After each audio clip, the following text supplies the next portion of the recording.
doesn't like. He says, my Father's house should be a house of prayer, which reminds us of Luke, where as a teenager, remember his parents lost him, and he said to them in that smart alecky teenager way, well, didn't you know I'd be in my dad's house? His Father's house, the house of prayer. One little side note is, when John uses the Jews, he's talking about the authorities who were threatened by Jesus. They were threatened by his prophetic messages, by his healing, by his power. So keep that in mind. I wonder, and I hear this from time to time from members of our church, especially if they were brought up in another denomination, why do we make such a fuss about all this liturgical stuff we do? What's really important is this. Let me ask you, what's the most important thing in a church? Us. Us? What else? What's the most important theological part of our life with God? Worship. Worship. Communion. Prayer. See, you guys are great. That's the message you've received in this formation experience we have here. For other denominations, it might be salvation would immediately come to mind, or redemption might immediately come to mind. Those are part of it as well. So part of what we want to look at when we look at what we do in this liturgy is, how does it bring up prayer? How does it bring up God loves me? How does it bring up my heart is full of worship? Well, I've invited Jesus here to do a consultation and look at our church and see what tables maybe need to be turned over or not turned over. And so Susan and I, Susan is our consultant from Holy Cow, if you come forward and turn that microphone on. We're going to share this sermon time together, and I may interrupt you in the process. Surprise. So everybody welcome Susan. We had a great experience yesterday. About 30 of us gathered together for several hours at lunch, and it was just great. So what do you have to share with us, Jesus? I mean, Susan. Whoa.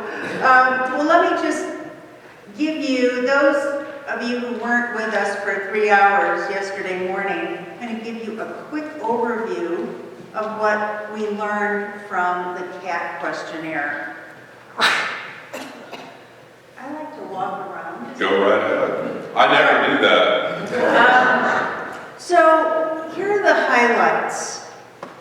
I want to begin by saying, from hearing your story of the last number of years, you've come a long way. Would you agree with that? Okay. Well, the results of the CAT, which I just want to remind you, is a witness of your experiences. Your answers to the question are a witness to your experiences. So here's what you witnessed to in this moment in time. It's a snapshot. First and foremost, this tool measures your vitality as a congregation. How healthy, how vital is your faith life together? Your results reveal a congregation that's high in satisfaction and high in energy. Those are two key measures of vitality. These two measures of high energy and high vitality demonstrate that you have the gift of being transformational.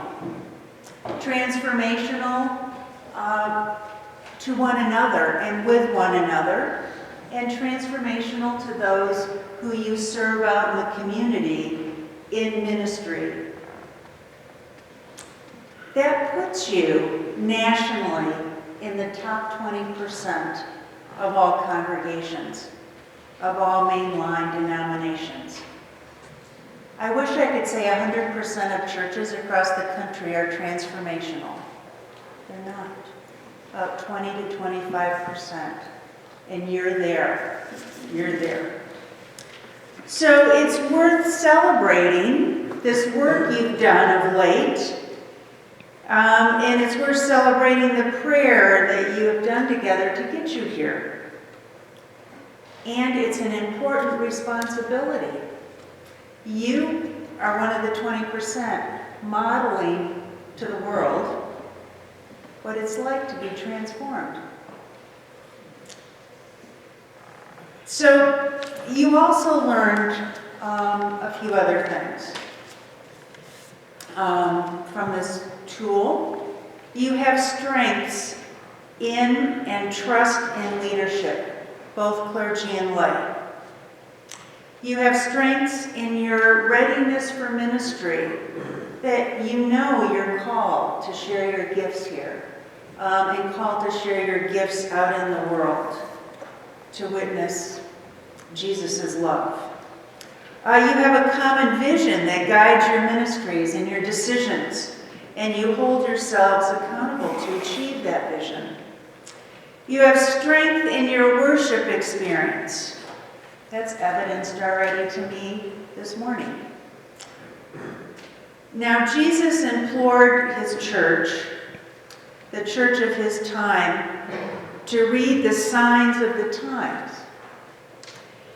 And in today's gospel, he really made that known in terms of going into the temple and throwing over the tables and saying, you're missing the point. So you are on point, but you can't be complacent about that. To be transformational is to keep working and praying to be transformational, or you won't. And Jesus will be here soon to overturn your tables. So I implore you to continue to read the signs of the times with the strengths that you have. And the signs of the times say churches need to be out there in the world. The world is hungry for what you've come to know as transformational. So use your strengths. Your strength of community. Your strength of deepening your spirits in worship. Your strengths in ministry. Your energy. And I invite you to continue to learn in certain areas that we also discussed as a result of the CAT, to continue to grow in areas of hospitality, to continue to grow in how you manage conflict when it arises. It will, it's normal, but how you manage it will speak to your transformation. And that you continue to grow in your formation. And especially grow in deepening your spiritual roots. Those are your growing edges. So I want you to know it's a strong report. I do dozens and dozens of these CAT interpretations with congregations across the country every year. I wish all of them were like yours. I do, but they're not. So we have work to do in the church. Now, I also want to say, because you asked some questions about your future, and you all said that we need to continue to experience some changes as we read the signs of the times. So I invite you to continue to risk experimenting new things, to be ever more vibrant in your faith lives. And the time is right through your answers. The time is right to continue to grow in both numbers and spiritually, and the time is right for doing the kinds of things such as improving your physical plant, that will allow you to continue to be a place of welcome, joy, worship, and service. But in the end, it's really about deepening your spiritual lives. The more you enrich your lives personally and with each other, the more energy you will have to do God's work. And I'm an Episcopalian myself, and I know the story that it's not easy for us Episcopalians to always talk about our spiritual lives and our relationships with God. But that's what helps us grow when we hear one another's stories. So we're not the frozen chosen that we think we are. And we can't hide behind that. We can't hide behind that. It is important, ever so much, to think about how you share your story of God with each other and your neighbors and people out in the community. This is a moment in history that people of faith need to do that because the world, our country, is hungry for those stories. So keep deepening those stories, keep sharing them with each other. And so I want to finish with an experience I had just a couple of months ago to this point of sharing story and how important it is, our stories of faith. I was in the Diocese of Indianapolis. They have a wonderful new bishop, Jennifer Baskerville Burrows, and she wanted in her early episcopate to really get to know the people of her diocese. So we scheduled a series of 12 meetings, listening sessions around the diocese, and she invited whoever wanted to come. And we were at one of those meetings in North Indianapolis, and it was a more affluent group of Episcopalians in that part of Indianapolis who came, about 150, who all knew their faith in their head, but translating it through their heart wasn't their easiest thing to do. And so I asked them at the beginning of the meeting, they were sitting at round tables, to begin our meeting together by sharing a story with one another at the tables of a time that God was most present in their lives. What was happening? How did you know God was there? And at first it was very quiet, like, ooh, Susan, we can't do that. But they did, and then the buzz in the room got louder and louder. And then afterwards I asked them how it was for them. And they said, well, this isn't exactly what we expected in this meeting. And I said, well, what else would you expect from a group of faithful people of faith coming together, but sharing your stories of God? They laughed. And they said it wasn't as difficult as they thought it would be.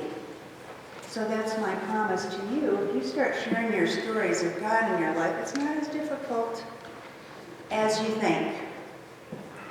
And then this one courageous 16-year-old boy, young man, stood up and he said, sorry, I'm getting teary. I now have faith in my church. It's the first time I've heard adults talk about God. Now I know this church can grow, he said. So I'll just leave you with that story and invite you to fill your hearts with God and to share that with one another in that world out there that really, really needs it. Thank you.